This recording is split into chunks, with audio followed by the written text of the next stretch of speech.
News and Views, and welcome once again. I am Sandy Bengoche, and with me today, Kathleen Maraj. Yes, and this morning, well, we're going to be holding the fort down, Kathleen, this week.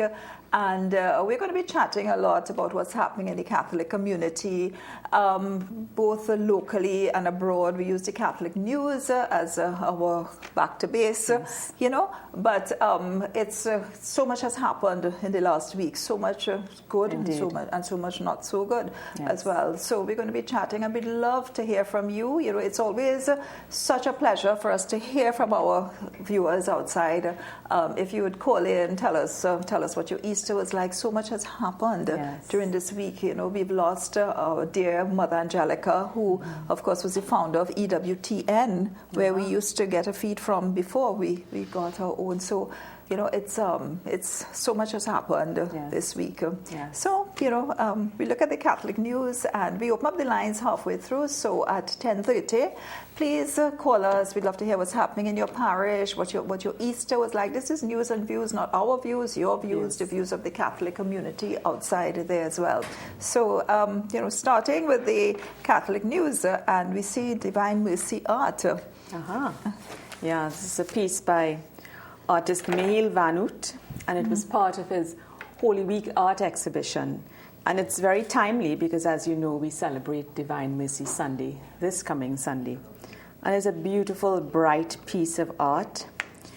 And it turns, if you turn inside to page 18, there's a little article on the art exhibition, review actually, by Paulette Narayansing. Yes, and his art is so different. I actually had the pleasure of visiting the art exhibition, and it was really truly amazing. The different artists, because we also had, some of them, the art was just so different, but something about this particular one, and there was a particular one he had with Mary.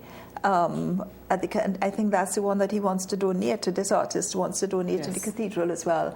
And it was an amazing piece, It's the second year of that art exhibition, and it's really grown. I also had the privilege of attending, and the work was really, really amazing, very uplifting, a different type of art, and really, if you missed it, try not to miss it next year. And we must say, hats off to Clayton, who has really taken it and taken that's Clayton de Freitas, president of the Art Society. Yes, he's really taken the Art Society, and so much is now happening. It's always like top of the news now, and it's so interesting with what's happening.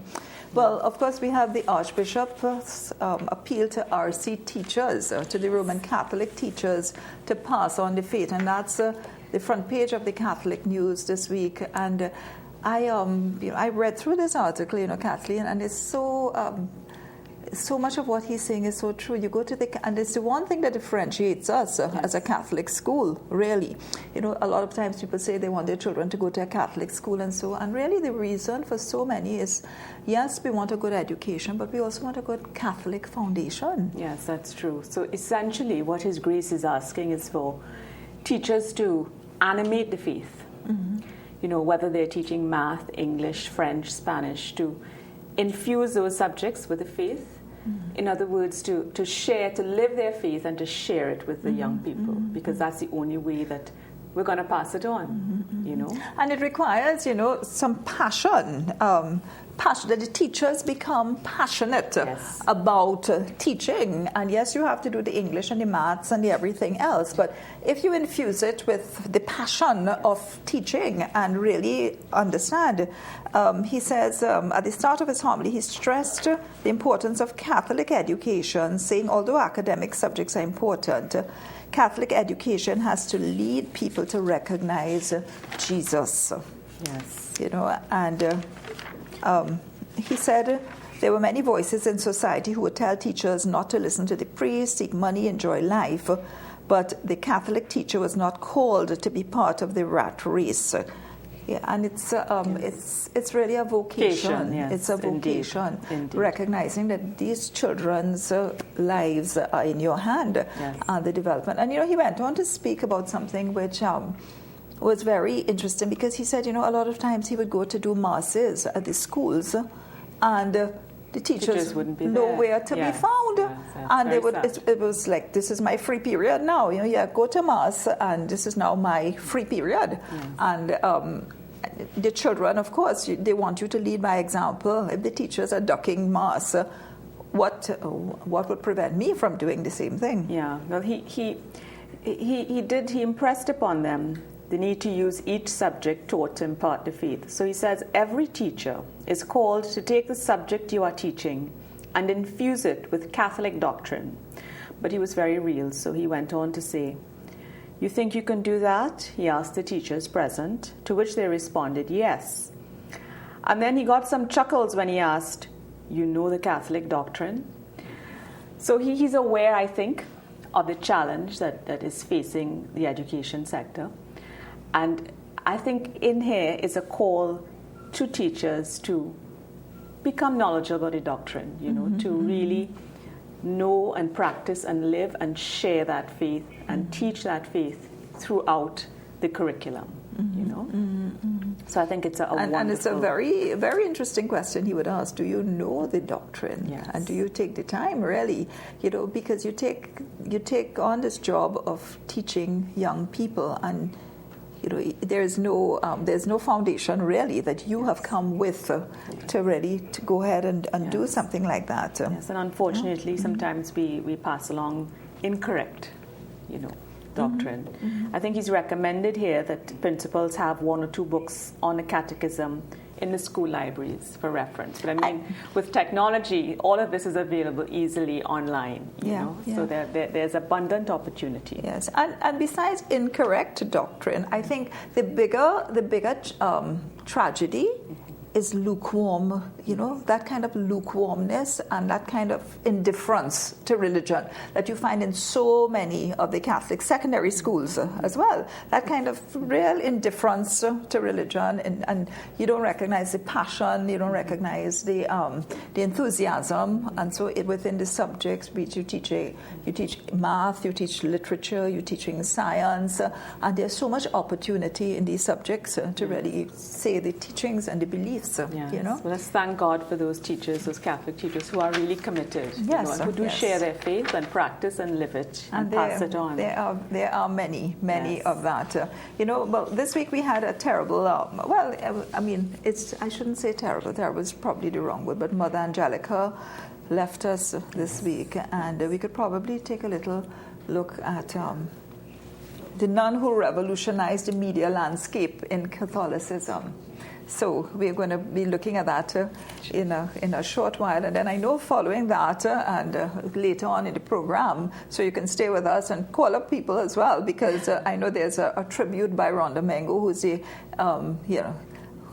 Director of Living Water. Director of Living Water, and she did something on Mother Angelica as well. So that's going to be coming on a little later as well. But right now, let's look at the nun who revolutionized the media landscape in Catholicism. Was without doubt one of the most familiar faces of the Catholic Church in the United States, and died this weekend at age 92. In 1981, with only $200, she founded her own TV network, EWTN. She made the first transmissions from the garage of her monastery, and today this programming channel broadcasts 24 hours a day in 144 countries. This sympathetic nun gained much success with her program, where she would respond to an audience with complete clarity and tenderness to the questions about God and life. What television couldn't show is that her life was anything but easy. By the time she was 6 years old, her father abandoned her and her mother. A disease marked her youth until she was 20 years old, and she was miraculously cured. At 21, she decided to enter a convent in secret because of opposition from her mother. At 30, she was left almost paralyzed by an accident.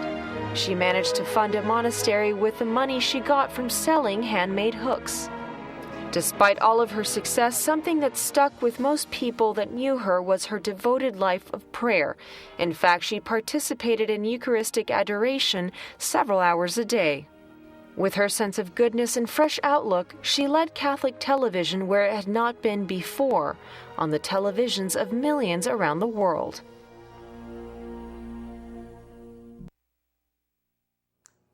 Mother Angelica, truly something, you know. A pioneer, yes. Yes, and you know what I really liked is that she had a fresh outlook on Catholicism. What I always remember is the way she spoke to God and the way she would speak. You know, and she would just she would talk to him as if he was standing right there, yes. and even she would talk to her audience as if he's there, and really negotiating with him and chatting with him, and she made it so real. Yes, and she had a great sense of humor. Oh yes, absolutely great sense of humor, and I think she injected all of that into Catholic TV, you know, and because a lot of times, a lot of people would think that you have to always be very somber and very much together and do it in this very holy way, but holiness can also have a sense of humor, and I think she really was able to do that with us, and so I know that there's another clip. Yes, we spoke with our director Ron Domingo about her memories, her experiences with Mother Angelica, and the influence that she had and EWTN has had on Trinity TV. Yeah, so she had a lot to share about that. So there's an interview with, this is something that I think all of us are looking forward to seeing. Oh, well, the clip is not up as yet. So we're just... because as you mentioned earlier, very early in Trinity TV's history, we shared EWTN's channel. Yes. And when we were able to have our own channel, we maintain a relationship with them. We are an associate of EWTN so that viewers can still enjoy EWTN programming on Channel 10, Trinity TV. So our relationship is solid. So I guess EWTN nurtured TCN, and it brought us to where we are now that we are standing on our own feet. So I think the clip is just about ready, so we can take a look at the interview. The first thing I thought about when I heard that Mother Angelica had passed was, thank God she's out of her suffering, because I know in the last few years she suffered so much, and she was longing to go to the Lord. So for her it was a tremendous moment, of course, of grace for her.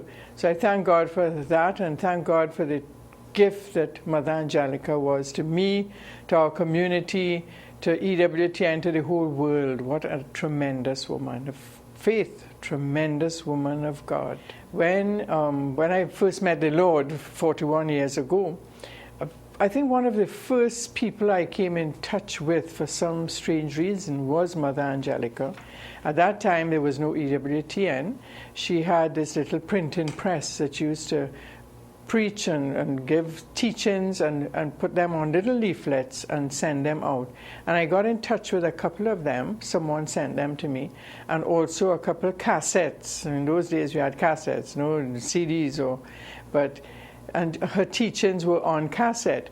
And I was so impressed with the first few that I read, and I got in touch with them and I began corresponding with them, and they sent me the whole package, and they used to send me whatever she did, whatever cassettes or pamphlets that she printed, I received. So I remember once receiving a package of about 200 leaflets from her organization, and I mean I'm talking about many years ago, before EWTN. So when EWTN started, I had already known who she was and was very keen and interested to see what she would do. And I mean, it was just an amazing journey that she did.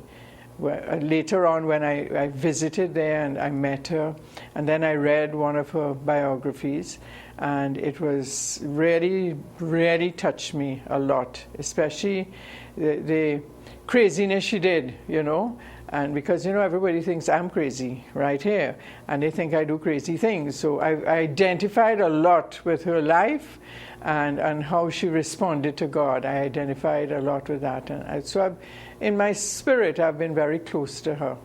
When I went to EWTN Studios, it was a real moment in my life. I couldn't believe what I was seeing.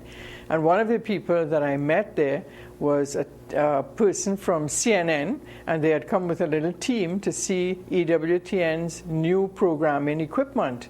And I mean, you can't imagine what it was like. But so they're the only ones that had this type of equipment, and CNN had sent someone there to see how it was operating and what the results of it. It was very, very impressive. And you could see that they started from very small because they had the hookups from different rooms and different things, something like what Trinity has, And I remember when we went to the robotic cameras, and so when we were looking at them, they had just put in robotic cameras in their chapel. And I said to the man, you imagine when you flick this switch, how many millions of people are looking at this? He said to me, I never think of that, but I thank God that you reminded me about that, because it becomes so easy to do. You just flip, and you never realize the millions of people that it's been transmitted to. So, that was something for me too, to always recall and remember, because for us too here in Trinity, we always must be keen and open to God's Spirit and aware of what God is doing with the little loaves and fishes that we are offering Him. Yes. We have had a very close relationship with EWTN. At one stage, putting our stuff on their programming, and then eventually handling their whole 24-hour programming, and again putting more stuff on. And then when we went 24/7 with our own channel, of course, we were in touch with EWTN about it, and they were happy to allow us to continue the same arrangement that we had. Being an associate member, we can use some of their programming at different times and put it on and give EWTN, of course, the kudos for it, which we do. And it's something very special and dear to us. As I say, this relationship has gone on over 40 years now, So it's very special to me in particular too. And I thank God for the gift of EWTN and the tremendous work it does throughout the whole world. What a ministry, what a blessing. It's more than media, it's ministry, and certainly EWTN is ministry to the whole world. And Trinity TV is ministry, praise God. Her legacy is written in from heaven, come down to earth, I'm sure, And EWTN, as you know, functions totally without her input now. People always felt like, say, 15 years ago, 20 years ago, people felt, well, the whole of EWTN was Mother Angelica, but not at all. She was really organizing everything to pass on, and, she had a community of priests already formed for communications, and so to take it over. Plus she had a beautiful board set up, and I met a few of them when I went there. We participated in one of her live programs, and I met her on that night. Oh, the same character that you see on TV, she was exactly like that. Just full of life and jovial and sharing all the joy of the Lord with everyone. And I was just mentioning to Kathleen, and so is Rhonda. Same character you see on TV, is very same character. She is. Just as crazy. And Mother Angelica's funeral is going to be carried live, but it's going to be carried on TCN at 4 this evening. And so that's something that we can all look forward to. That we are going to be carrying it at 4 o'clock this evening. Yes. And quite a relationship there with EWTN, and you really see they nurturing us to come on our own. Yeah, similarities in the journey. Yes, and it's amazing that Rhonda said, 41 years ago she started having communications with and recognizing, Yes, even before EWTN. Yes. Mother Angelica began her teachings before that, Yes.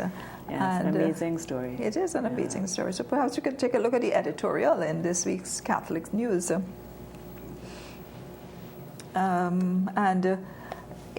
Today we talk about it, the editorial is talking about don't doubt it, and of course we continue, and the editorial says we continue to say that God is a Trinity. He will take care of us.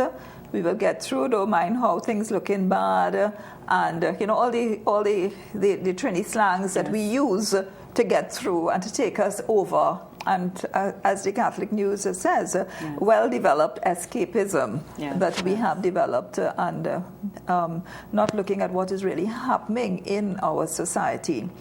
And the Catholic News says, the editorial says, this of course allows us to be absent from any serious reflection or involvement in trying to understand our contributions to the state of affairs. So, we love to say God is a Trinity. We're not going to get the hurricanes, we're not going to get the earthquakes, everything.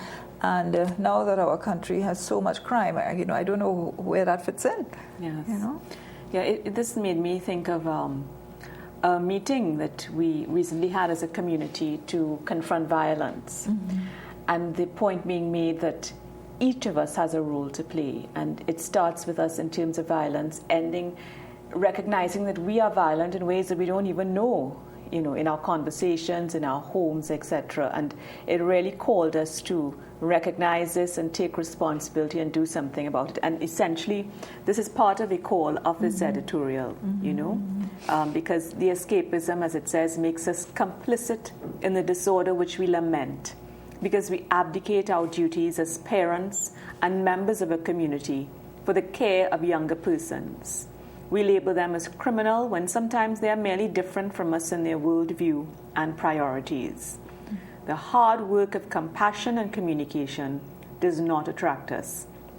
And we know that because it is hard work to be compassionate in circumstances. We are human, and it is a challenge, but with God's grace, we can respond. And what you said earlier is so true, because a lot of times we look at violence only as the end, that the physical getting at. But in so many ways, our language to our children is violence. Our language in our friendships, sometimes, I think we need to start from there. We call each other idiot. Yeah, man, he's my partner. He can handle that. And we say things about people, and we love to say negative things in friendship, and we call it, he's my friend.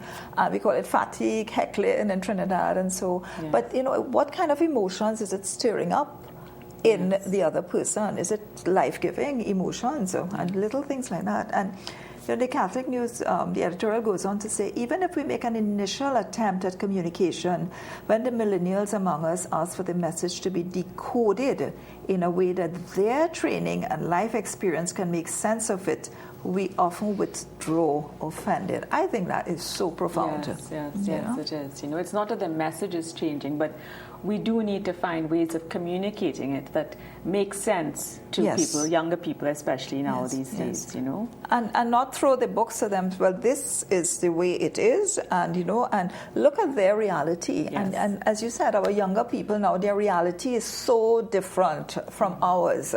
The amount of challenges they are facing.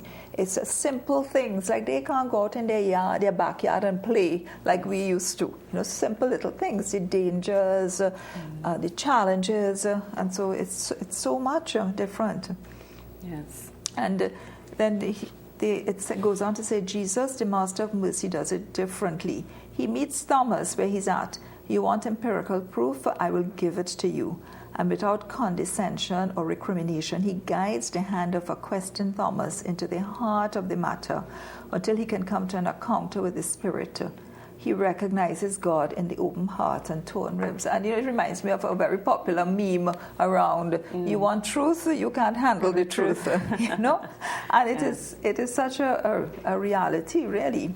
Yes, to meet people where they are, and to guide and to trust also that God will do his work as you do yours to bring them to that point of realization. And actually, and to meet people where they are means to go to the them. people. Exactly. To go to the people and take your message to the people. Not only, I always love the saying, Catherine, where they say, preach always and speak only when you must. Yes. Which is so profound, really, because a lot of times, as we say here, we love to say pretty things, and we love to be very eloquent and so, but when it comes to really getting our hands messy and going out there, a little reluctant. Yes, and really getting out there, and I always say hats off to the people who do that, because I see so many people out there doing that without a word, without they don't stand on podiums, they're not on their soapboxes, they're just out there doing, and and really spreading the word more than anything else. Yes. So the editorial continues that this is the model, meaning Jesus, for us. We expose ourselves, make ourselves accessible and vulnerable to the need of our brothers and sisters. Only then can we pray with them to the Father we have in common.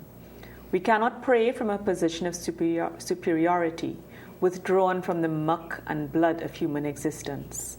The Word became flesh and lived among us. If we are not present to the flesh and blood of our society, we cannot find Jesus Christ. He has remained among us and has invited us to remain in him. Mm-hmm. So yes, we have to be present physically, not just through prayer, which is also very important, but present physically to those who need us. Yes. I always remember when I taught at St. Mary's, Father Anton Dick, who was the principal at the time, we were in the hall having General Assembly with the boys, and he always told a story about that. He says, pray. He says, when the ship has hit the storm, you will not have the time to pray. He says, you have to pray and strengthen yourself now. Yes. And he was telling the boys, that in these moments now, you need to pray, you need to strengthen yourself, and you need to strengthen your faith so that when the time for action comes, you will be fortified, you will be strong enough to face the challenges out there. Yes. And I think for so many of us who work out there in the vineyards and so, yes, your prayer life is essential, is very necessary, but it's also necessary to get out there, yes, to get out there, for sure. and to do the work. There's a really nice little letter before we go on here. A Friend in Jesus, No Hoopla, by Lorraine Price, and she's talking about her little son, and it caught my eye. Yeah, she's saying her little son says, "Don't worry, Jesus, we'll get you down from there," my 5-year-old said to the crucifix. And I found that is so cute. Yes, yeah, and the innocence of children. Mommy, did you know Jesus got a ride on the donkey's back? And he has a little plastic figurine of Jesus that he puts in his little bus with a dinosaur and spider, and it is just the innocence of childhood. And I'm connecting this connection with with this child with what we read earlier about with the schools, how you can connect. You can't put Jesus there and put him into everything, put him into your playtime. Yes. And well, obviously this parent is doing a good job. And she goes on to say, so too, we adults must remember that we have a friend in Jesus, even when we fall short. Let us remember that we are not alone, because the little child, he takes the little figurine of Jesus and he keeps it with him and he puts it in a little bus when he's playing, and he's there and he's so connected. Yes. And the children are teaching us. Beautiful, yes. Yeah, beautiful. I thought that was so beautiful. Well, maybe we can look at Pope Francis's general audience, where he talks about God is greater than our sin. And when we come back, we'd love to open up the lines, and we'd really, really love to hear from our viewers this morning. Call us, tell us what you're thinking this morning.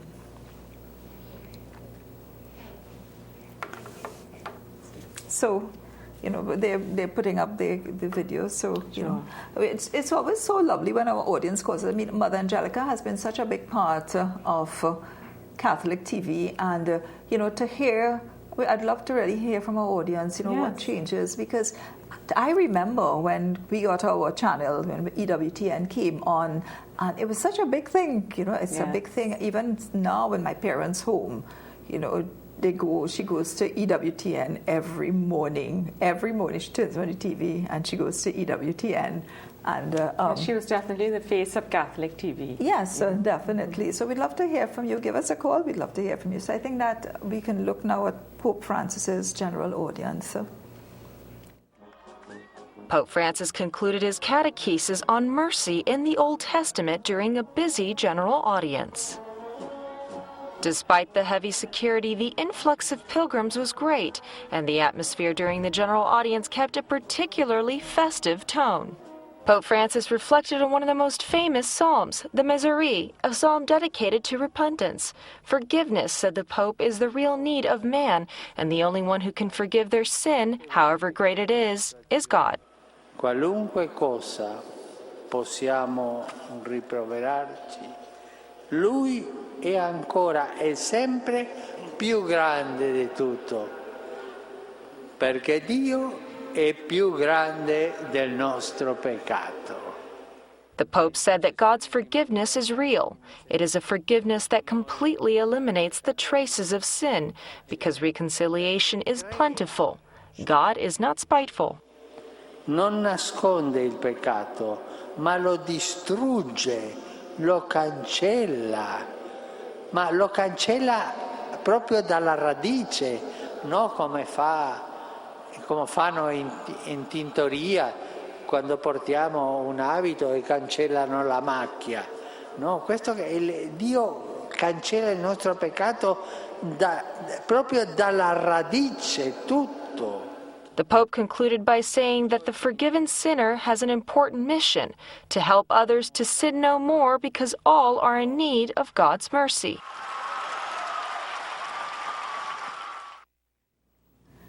You know, Kathleen, listening to the Pope and when he talk about rooting it out, I think that is the passion our Archbishop is talking about yes, that he wants to see in the school. Yes, you know, if we could, because you're listening to Pope Francis speak and you're feeling the passion, you're understanding what he's saying. Yes, and he's expressing it so simply, you know. Yes. So he likens the removal of a sin to the removing of a stain by a dry cleaner, you know, and it says, no, it's not like that. But with God, you know, he roots it out completely. It's gone, you know, and it's very dramatic and very effective, you know, the way he communicates. And so it's just all heart. And if we can get our teachers to be like that for our students, because it's where it makes a difference, you know. I always remember teaching, I was a literature teacher, and teaching I can't remember if it was Macbeth or one of these books, and I was there caught up in the play, and I think I must have gone off a little bit too, you know, really caught up. And then one of the guys put up his hand, he says, "So Miss, you really enjoying that so much?" You know, like, is that really, you know, are you really enjoying that so much? Are you putting that on for us or what, you know? And really, that kind of passion, if we could, you know, find our passion in Jesus and share it with our children. It's... So on page 8, and I know that you have been very touched by that. So we have our first caller online. Good morning. Good morning. Welcome. How are you all, ladies? Welcome. We are well, thank you. Right. Well, today is a big day because Mother Angelica's funeral is today. Mm-hmm. And all of us Catholics who are accustomed viewing her programs, you know, it's nice that she's gone to heaven, because we know she's gone to heaven, because even the Pope says that she's gone to heaven. So I feel firm in that, for the fact that he issued that information. But there's something I would like to say concerning us Roman Catholics. I deal a lot with many of the Catholics in Trinidad from different parishes, and something that always strikes me is that I am a very carefree person, and I like laughing, I like people, and I say outrageous things, yes, at times, I really do. But what amazed me is the way us Roman Catholics, we take everything so serious, you know. It's all about being serious. It's not about laughing about our faith or laughing with each other, concerning each other. It's all about, oh, we are praying, so we are this and we are that. And nobody says you don't pray. Praying is an important thing. But I think dealing with people one-to-one is more important than praying, in terms of like pushing yourself down into all this amount of praying, this prayer, that prayer, the other prayer, when you should be interacting with each other and finding out, like, you know, what you can do for a person, or what a person is going through, or what you all together can do to help situations. You know, give information, share ideas, share different things like menus and things like that. A lot of information could be given instead of this hard-nosed kind of, oh, I belong to this prayer group and I belong to this other. I think it's not it doesn't give you the welcoming. Like if you met somebody and they're in that kind of mood, there's no welcoming for you, because that person is all about trying to see whether you're godly or not godly. Funny enough, I've been to confessions Saturday, a Sunday ago or a Saturday ago. I can't remember now. I think it was a Saturday ago. And I hadn't been to confession for 2 years. And not because I don't know about confession. I know about confession. But it's just that many a time you would see a priest and you don't have the urge or the feeling to go to confession. But suddenly you might see a priest and then someone might urge you on, go to confession, boy, there's a good thing, look, the priest there. And then you say, you check yourself and you say, oh God, this is a good opportunity. Let me go and talk to Father. And in that moment in time, you can't remember your sins and all that. So you're fouling up when you reach there. And then the priest is so peaceful and so nice and so willing to hear that you want to talk about confessing your sins. And I would like to say this morning that I think people should, if they get the little urge, should go to the confession so that they can feel a sense of peace within themselves. Because a lot of the Catholics walking around are so full of prayer, but there's no peace. And I think they need to deal with that. And ladies, thank you very much. And I am happy to see you all on television. Thank you. Bye. Thank you so much. And that was so profound. And, you know, I'm glad he brought in that part about confession, because I'm linking it to what he said earlier to, you know, I get an opportunity to sit and talk to the priest and tell him my heart, and he listens, you know, and that brings healing. And I think that's what he's saying. And for so many people, and I think he was talking a lot about Maslow's law, you know, that the hierarchy of needs. The first thing we want is for somebody to just listen to us, to show us that they care, and to just be there for us, to have conversation with us, to laugh with us, to help us to smile, you know, and to be there. And then that journey will lead to, you know. And the caller began too by talking a bit about prayer and the types of prayer. And it doesn't have to be something very, you know, you're serious-faced and you're just very solemn about it. And I agree that, yes, when you just sit in the presence of God and you pour your heart out to Him, you speak in a way that is comfortable to you, and He listens and He answers, you know, so that you don't have to have that single model of being very serious and stiff-necked about it. You just conversation, just talk to your God. You know? And you know, and also as well, we recognize Him in the breaking of bread. You know that Jesus would always, when He came back, He would share a meal and He would talk to them. Very social, very sociable person. And we have another caller. Welcome. Welcome. Hello. Good morning. Good morning. Yes. Okay. You're speaking about the teachers, the Catholic teachers, and I think that the Catholic board should get involved.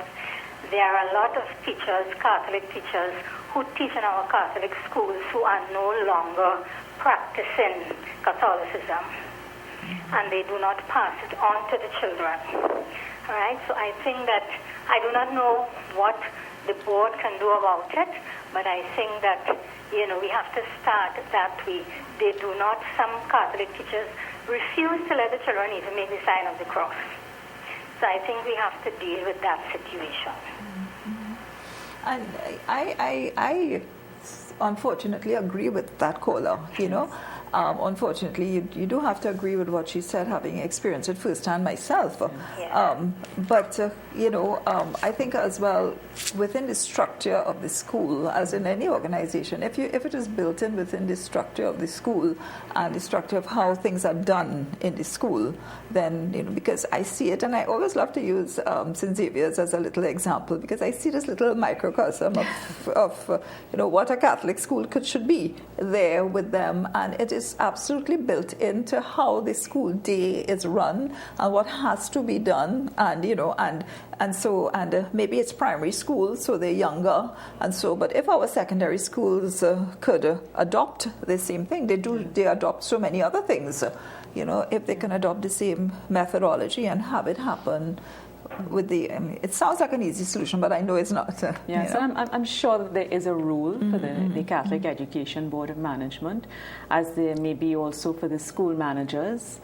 I think one of the realities we face, though, is that we do have a shortage of teachers, so that there is a challenge in filling some of those vacancies in our Catholic schools. And I know that there was a question put forward for the Church to consider whether we should accept non-Catholics as teachers in our schools. I don't know if there's been any resolution to that question, but I know that the situation has become to such a state that it's a consideration. Yeah. You know? And Kathleen, the unfortunate truth is that there are non-Catholics and there are anti-Catholics. Yes, there is. And if you difference. stop a child from making the sign of the cross in class, so, you know, Yes. we wonder which side of the fence you are at. Yes. And it is a reality that we are facing in our schools, in our Catholic schools as well. Yes. And I know the teaching service has their hands full. I mean, if you just read the papers, so much is happening. I think the whole violence and everything has just gone into the schools now, and it's full blown in the schools. And there are lots and lots and lots of challenges with our children and the teachers. Really, you know, it's a lot happening there now. So thank you, caller, and we'd love to hear from you, the rest of you out there. Please call us. Let's know what you're thinking. Let's know what our Catholic community is, where we're at right now in this stage. Yeah. Before, as we were talking about teachers and educations, on page 3 of the Catholic News, we have a little story, a little mention of the death of Sister Moira Ann Roach. Yes, you know. She is a former Prioress General of the Dominican Sisters, and she passed away on Good Friday. And she had served as principal at St. Dominic's Convent School from 1971 to 1988, so that's almost 2 decades. Yes, and her funeral actually is this morning, so I guess we want to extend condolences to the members of the Dominican community and to her family, you know, and just thank God for the gift of her. Yes. And, you know, the tremendous ministry and service she's given to and traditional church. Catholic principle, you know. Yes. Absolutely. You know, St. Dominic's Convent, the girls were very, you know, but, you know, may she rest in peace. many challenges. Yeah. Well, there's a tremendous human interest story, and there are 2 really, really good human interest stories that are happening that are in the Catholic News this week. And one of them is from Beetham Garden residents, and this is on page 8 of the Catholic News, and, you know, it's worth getting a copy of the Catholic News and reading this. The Beetham Garden resident, Michelle Nichols, shared with the senior writer Lara Pickford Gordon her ongoing journey to heal after the murders of her husband, her son, and 2 of her brothers. So this woman lost her husband, her son, and 2 of her brothers. That's 4 persons murdered, you know, and she is now, she now testifies, she gives her testimony. She now gives her testimony. Yeah, it says that these tragedies have not robbed her of her smile, resilience, and openness to share her story with people she meets along the road of life. So, I mean, you really need to read this yourself, but essentially, in 2006, she lost her brother. He was shot walking home. About 3 months later, she lost her husband. The very next day, she lost another brother. And a few years later, she lost her son, all violently to gun crimes. And yet it says that she still smiles, shares her story, but it was a journey that she made to reach that point. And this story here tells you a little bit about how she made that journey. It's a story for me, Sandy, of faith and forgiveness, right? Because she speaks about that. She says it's how you deal with situations. When you feel that forgiveness, you feel a release, like a burden leave and come off. And I mean, I can say that, yes, in my life, and when God has given me the grace to forgive in certain situations, you really do feel lighter, yes. Very much like a sacrament of reconciliation. You know, when you receive that forgiveness, when you grant that forgiveness, you know. And what is most surprising of all is that she still lives in Beetham Gardens. Yes. And you know, there's here she says, I always say something. You have a story and have somebody worse than you, because I could have seen and buried my son. But there was a lady whose son was burnt up and another whose son went missing and up to now never got her son's body.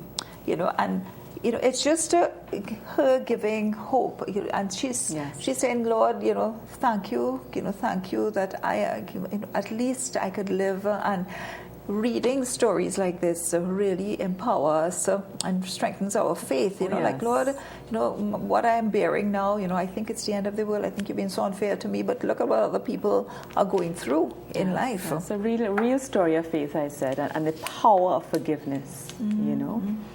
Amazing story. And where do people, you know, I always say, you know, how do people, you know, these are the amazing people in our world. For sure. These are the real heroes in our world, the real people that we need to celebrate in life. You know, and she's a normal person. She says, I'm not saying I'm perfect. Exactly. I'm not lying to say I used to smoke and drink. I stopped smoking and drinking after my son's funeral. And, you know, it's an earthy, real story happening with her. I see we have the Pope's Twitter increased by 9 times the followers with Francis. So he tweets. Yes, I know that. So there's a little story we have on that. You know, and I can't say that I don't go into Twitter and check out what he's saying all the time as well. You know, it's always very.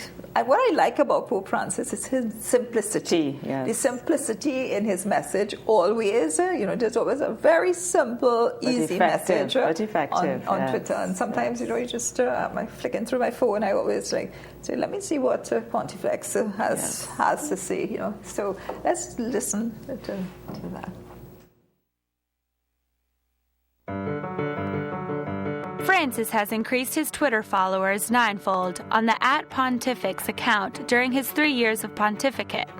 This is confirmed by an SM reputation study, a project born at the University of Nevada in Spain, which analyzes the impact of the Pope's social network. When the account was turned over to Francis, which released a few months prior, he had 3 million followers. Now there are more than 27 million between his 9 accounts, thus increasing at a rate of 600,000 new followers a month. Francis's nationality has favorably influenced the impact of the Spanish account, which is followed by 4 out of 10 total followers. This surpasses the English account with 11 million followers. After the Spanish, English, Portuguese, and Italian accounts, the Polish account has experienced tremendous growth since the Pope announced that he would host the next World Youth Day in Krakow. Among his talked about issues, 40% of the tweets mention God or Jesus. But there is another word that has gained weight in recent months: mercy. Other repeated words include Syria, Iraq, or planet. The voice of the Pope is not only seen by his followers, but has spread to other Twitter users. This is because his messages have achieved 34 million retweets. Out of the social network, Francis is the most followed religious leader in the world. And as for his status as head of state, only Barack Obama exceeds him in followers. Amazing statistics there. Isn't it? You know, it's really amazing statistics. So he, and you know, it's interesting, his tweets, like you, and as I said lately, his tweets have been on mercy. And it keeps you focused on the year of mercy and what is happening in the year of mercy. You know, I love like some moments, in my down moments, I use it as one of them. Let me see, you know, instead of going on WhatsApp, you know, let me see what they're talking about there. So, you know, well, we have 10 minutes left, and before we talk ourselves out of the official, maybe we should just read the official now, and it's on page 9. Sure. You know? So the Archbishop's official this week, he begins, as our Easter journey continues, I remind you that this Sunday has been dedicated to Jesus as a divine mercy. While there are many events carded for today, the Archdiocese's Year of Mercy Committee has issued an invitation to make this weekend even more special by performing some act or acts of mercy. In your parish, you may organize food, water, and clothing drives, visit a hospital, spend some time visiting a home for children or senior citizens, and for those into social media, spread messages of faith and mercy, sort of like what His Holiness is doing, So His Grace has given some suggestions. Remember those who are imprisoned. They are often forgotten, including by their own family members. You can donate toiletries, books, and other items. Some also forget those who have recently lost loved ones.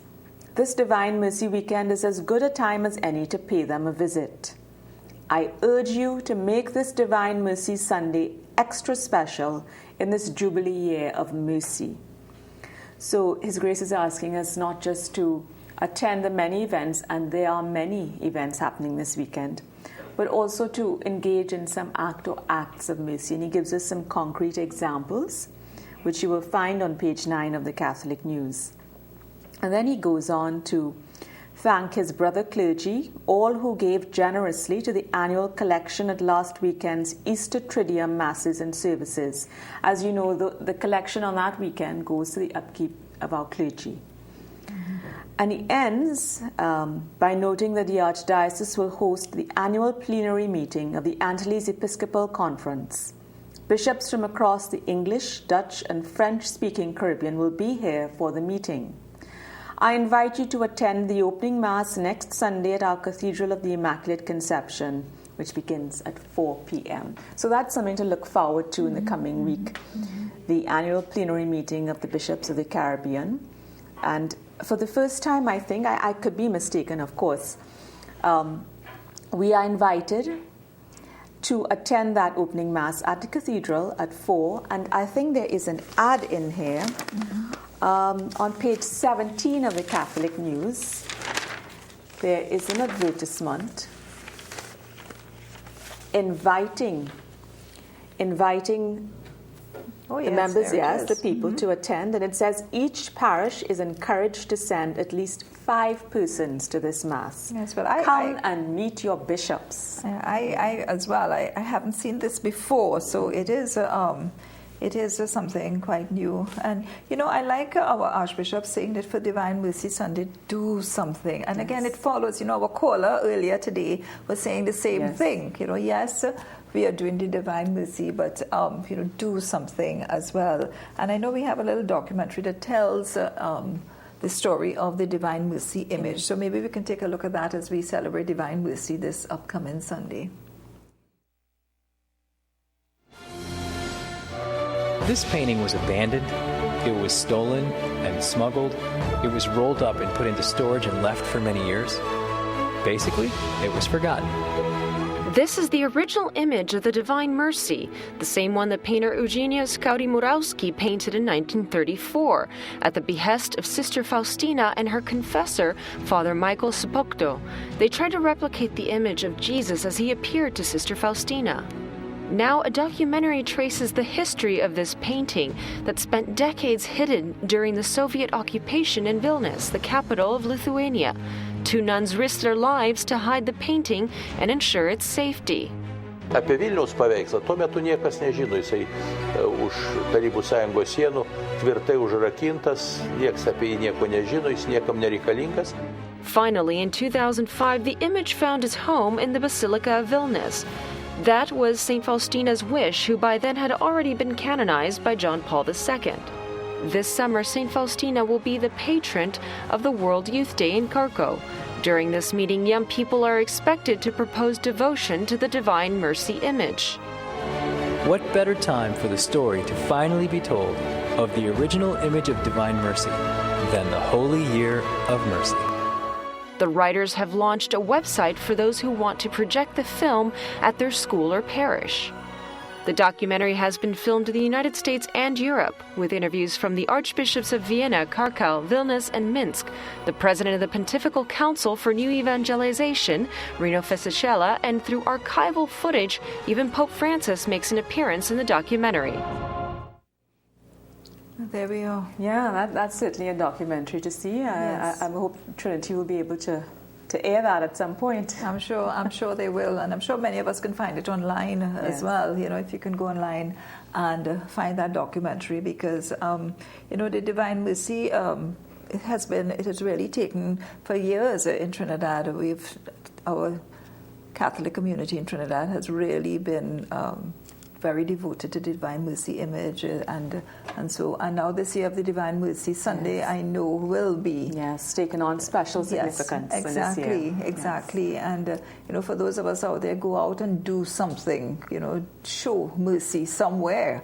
And be merciful to someone. And talking about mercy, and we just have a few minutes left, but there is a really, really beautiful story on page 16 by Father Martin Sergiu, where he talks about my mother. His mother has Alzheimer's, and he talks about my Alzheimer's mother. And it's a really it's a very personal account. You know, yes, he speaks about the challenges that he faced as a son, having to deal with his mom, and the challenges that she faces. And it's very real because he shares personally about the experiences. Yes. And what is he shares his failures, and he says many times, you know, I lost it with her, and please don't take her seriously, your mother, if she has Alzheimer's, because I did it with my mother and I regret it, you know. And it's really, really, really tragic. And yes, he offers a few lessons that he's learned. You know, he says, firstly, you know, you need to cherish your parents and love them while you have them. It is not the words they want to hear, but the actions that confirm them. Mm-hmm. He says also that Alzheimer's vividly brings to life our folk saying, once a man, twice a child, you know. And also he says, never forget, beneath the shell of that unfamiliar person is someone who feels, you know, someone who feels. So he says his mother still responds to warm touch, and she responds when someone is being kind to her. He says also that Alzheimer's people are capable of springing surprises. He says when he thinks his mother is going to forget something, she surprises him and remembers, you know. Mm-hmm. And finally, he says, I have learned from my mother's illness that things are passing away. Don't place too much emphasis on money, clothing, ornaments, jewelry, etc. They pale in significance in the face of Alzheimer's. You know, so he's sharing what he's learned, you know, and I just find that's really beautiful. Yes, I'm really grateful. I'm sure there are many people who have the unfortunate situation of a parent, a loved one, who is living with Alzheimer's, and this is a real life experience of someone sharing with you. And you know, him sharing his weaknesses and his failures, it is so, I could imagine how difficult it is. It is so difficult to look at someone you love forget you, you know, live in their own world, and that whole deterioration can be so tragic. You know, it is. So this week's Catholic News, so much happening. There's also a viewpoint. Our animals, a duty to care for our animals, and the Grand Couva Tabernacle Parish, again, the Divine Mercy celebrations happening there. There's a Life in the Spirit seminar happening at People of Praise, and it's starting on Friday the 8th, which is next week. So, and JSC Entertainment, Altar Boys, so much happening. So much happening in the Catholic news this weekend, and so much happening in our Catholic community. You know, so much. Don't want to go without congratulating. On page 14 is an ad congratulating Monsignor Dr. Esau Joseph. Oh yes, a beautiful picture. Yes, so, on the award of Master of Science in Human Resource Management in Edinburgh, Scotland. So congratulations to you, Monsignor. Yes, and to all of us out there, on behalf of Kathy and myself, have a great week, have a great weekend, be safe, and remember to show mercy.